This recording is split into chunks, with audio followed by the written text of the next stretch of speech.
6월절 만찬, 사람들이 말하는 최후의 만찬 자리에서 제자들의 발을 씻겨주시고 가롯 유다가 바깥 어두움에 나간 이후에 예수님의 고별 설교가 계속해서 이어지고 있습니다.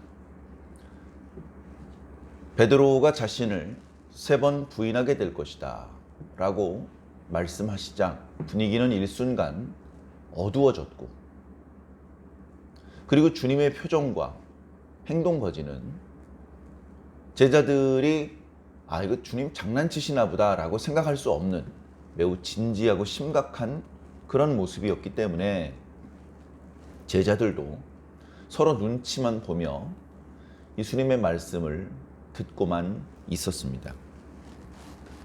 예수님께서 제자들의 마음을 위로해 주셨죠. 근심하지 마라, 두려워하지 마라, 아버지를 믿으니 또 나를 믿으라.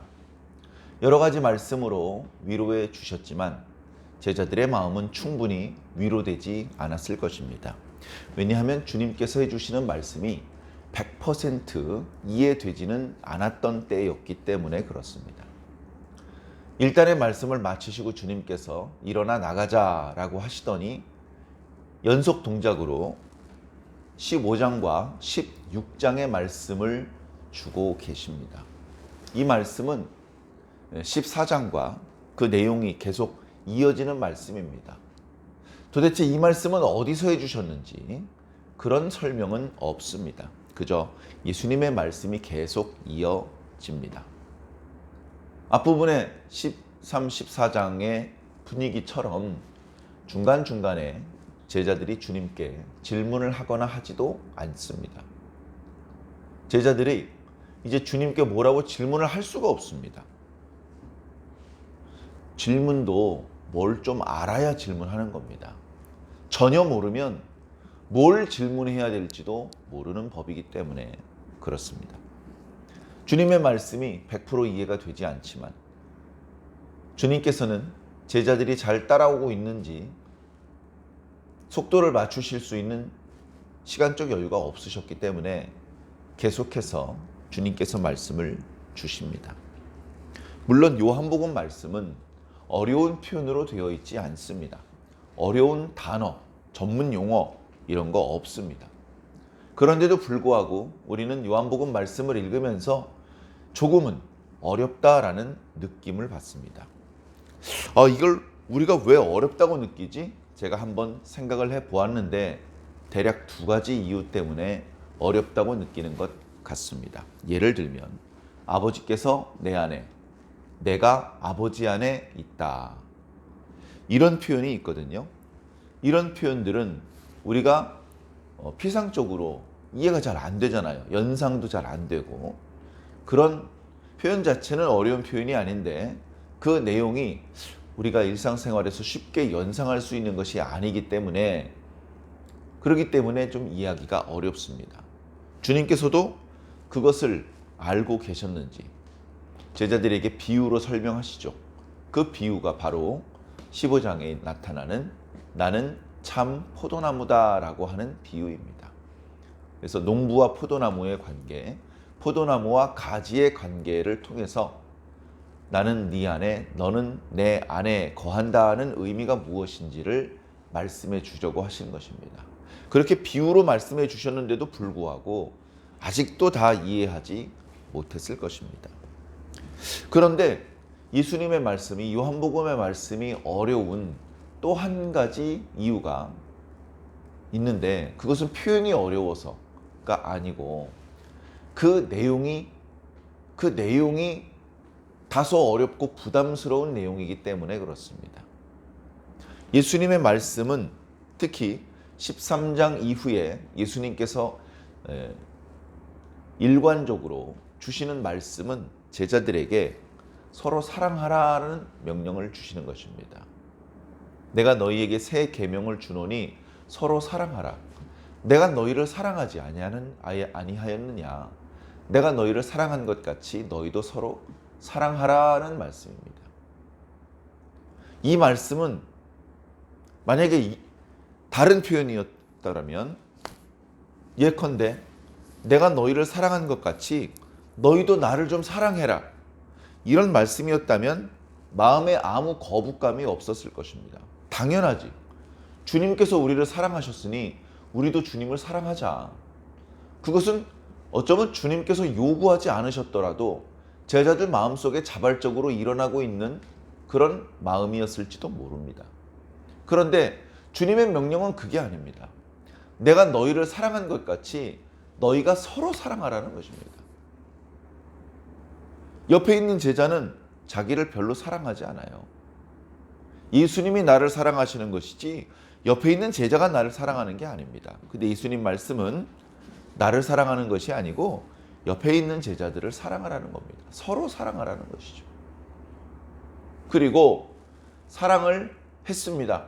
주님, 말씀하신 대로 제가 사랑을 했습니다. 라고 말하기에는 뭔가 이 사랑의 계명은 순종을 했는지 안 했는지의 여부가 분명하지 않습니다. 그러다 보니 계속 주의를 기울여야 되고 계속 노력을 해야 됩니다. 상당히 부담스러운 그런 계명이라고 말씀드릴 수 있겠습니다.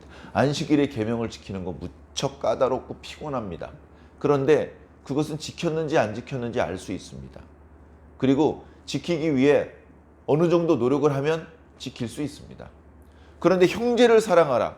너희가 서로 사랑하라. 상당히 부담스러운 말씀입니다. 그런 이유 때문에 요한복음 말씀을 읽을 때 이렇게 쉽게 기록하셨는데도 불구하고 우리는 때때로 어려움을 느끼는 것 같다. 그런 생각을 해 보았습니다. 자, 오늘 말씀은 바로 어저께 묵상했던 주님은 참 포도나무요 너희는 가지니 내가 너희 안에 너희가 내 안에 거하는 것 같이 가지가 포도나무에 붙어 있으면 열매를 많이 맺을 것이다 라고 하시는 그 말씀에 이어지는 말씀입니다. 어저께는 열매라는 표현을 강조하셨었죠. 하나님께서 영광을 받으시는 그 일이 다 열매 맺는 일이다 라고 말씀해 주셨습니다. 자, 오늘 말씀에는 사랑을 또 강조하십니다. 아버지께서 나를 사랑하신 것 같이 나도 너희를 사랑하였다. 예수님께서 이렇게 단정적으로 당당하게 말씀하시는 것은 실제로 제자들을 사랑하셨기 때문에 그렇습니다. 13장을 시작하면서 그런 말씀이 있었죠. 주님께서 당신의 때가 얼마 남지 아니하심을 아셨다. 주님께서 이 땅에 있는 자기 사람들을 사랑하실 때 끝까지 사랑하셨다. 내가 너희를 사랑하였노라. 아버지께서 나를 사랑하신 것 같이 나도 너희를 사랑하였노라. 에이, 주님 뭘 사랑해 이게? 라고 아무도 반론을 제기하지 못할 정도로 주님은 정말로 사랑하셨습니다. 마음으로 사랑하셨고 때로는 발을 씻기셨고 함께 먹고 함께 마시고 주님의 그 모습 속에 제자들을 걱정하고 사랑하고 그런 것들이 역력하기 때문에 제자들도 그렇지 않다 할 수 없었을 것입니다. 주님께서 계속해서 말씀하십니다.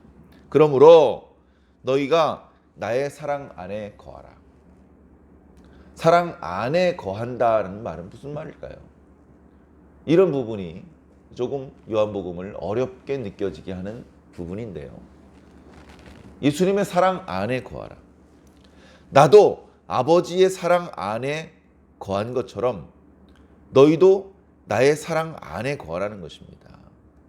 그러면서 그 사랑 안에 거하는 것의 의미 또는 그 사랑 안에 거하는 방법에 대해서 말씀해 주십니다. 10절입니다. 내가 아버지의 계명을 지켜 그의 사랑 안에 거한 것 같이. 사랑 안에 거하는 방법은 그의 계명을 지키는 것이구나. 너희도 내 계명을 지키면 내 사랑 안에 거하리라. 그러니까 내 사랑 안에 거하라는 말씀은 내 계명을 지키라는 말씀이죠. 예수님의 계명은 뭐죠? 이미 13장에 나와 있는데 곳곳에 반복해서 말씀해 주신 것처럼 오늘 말씀에도 12절에 또 나오고 있죠. 내 계명은 곧 내가 너희를 사랑한 것 같이 너희도 사랑하는 이것이니라. 너희가 서로 사랑하라는 겁니다. 이런 대목이 또 우리가 요한복음을 조금 어렵게 느껴지게 하는 대목이기도 하죠. 자, 이어서 또 주님의 말씀이 이어집니다. 사람이 친구를 위하여 자기 목숨을 버리면 이것보다 더 큰 사랑이 없다. 갑자기 친구가 나오고 그를 위해서 목숨을 버리는 이야기가 나옵니다. 서로 사랑해라. 뭐 어떻게 사랑하는 거지? 보고 이렇게 찡긋 웃어주면 되나? 이제 우리는 얼른 그런 것부터 떠올릴 텐데, 주님은 서로 사랑하는 최고의 경지, 가장 어려운 방법에 대해서 언급해 주고 계십니다. 친구를 위해서, 친구를 대신해서 죽는 것보다 더 큰 사랑은 없다. 우리가 생명을 주는 것보다 더 큰 걸 줄 수는 없습니다. 주님께서 그 말씀을 하시는 것이죠. 우리가 가진 것 중에 제일 귀중한 것이 생명이다. 이런 가르침을 주려고 이런 말씀을 주시는 게 아니고요. 주님께서 잠시 후에 십자가에 달려서 죽으시는 그 일은 사랑하는 친구를 위해서, 그 친구를 대신하여서 죽는 것이다. 왜 친구를 대신해서 죽죠? 사랑하니까. 나는 너희를 진짜로 사랑한다. 그래서 나는 너희들을 위해서 죽을 수 있다. 주님의 그런 말씀을 해주시는 것입니다. 14절에 너희는 내가 명한 대로 해라. 그러면 나의 친구가 될 수 있다. 예수님께서 무엇을 명하셨죠? 서로 사랑하라. 내 사랑 안에 거하라. 방법은 내 계명을 지키는 것이다. 내 계명은 서로 사랑하는 것이다. 너희가 서로 사랑하면 나의 친구다. 이어지는 말씀, 나는 너희를 종이라고 부르지 않는다. 친구라고 부른다. 왜냐하면 종은 주인의 뜻을 다 알지 못한다. 주인이 종에게 당신의 그 어떤 비밀스러운 얘기까지 다 얘기해 주지 않습니다. 야, 너 몰라도 돼. 너 나가 있어. 이런 취급을 하죠. 그러나 친구는 달라요. 너희는 내 친구이기 때문에 아버지께서 나에게 주신 것을 다 너희에게 주었노라 라고 주님께서 말씀해 주시는 것입니다. 친구이기 때문에 그렇게 한다는 것이죠. 친구, 세상에 친구가 있죠. 친구라는 말이 무슨 말인지 뭐 다 압니다. 그런데 저 친구를 할까? 야, 저 친구랑 친구했으면 좋겠는데. 야, 너 이름이 뭐니? 우리 공부 끝나고 같이 분식점 갈래? 이렇게 내가 먼저 말을 걸어서 내가 저 녀석을 내 친구로 만들어 버립니다. 그건 이제 내가 선택을 하는 것이죠. 근데 주님과 우리 사이의 관계에서는 주도권이 우리에게 있는 것이 아닙니다. 주도권은 언제나 주님께 있습니다. 너희가 나를 택한 것이 아니다. 내가 너희를 택한 것이다. 실제로 복음서에 보면 시작할 때 예수님께서 제자 한 명 한 명 부르셔서 12명이 되게 하시죠. 다 예수님께 선택하셨습니다. 예수님께서 그렇게 눈이 어두우신가? 왜 이렇게 결격사유가 많은 사람을 선택하시지?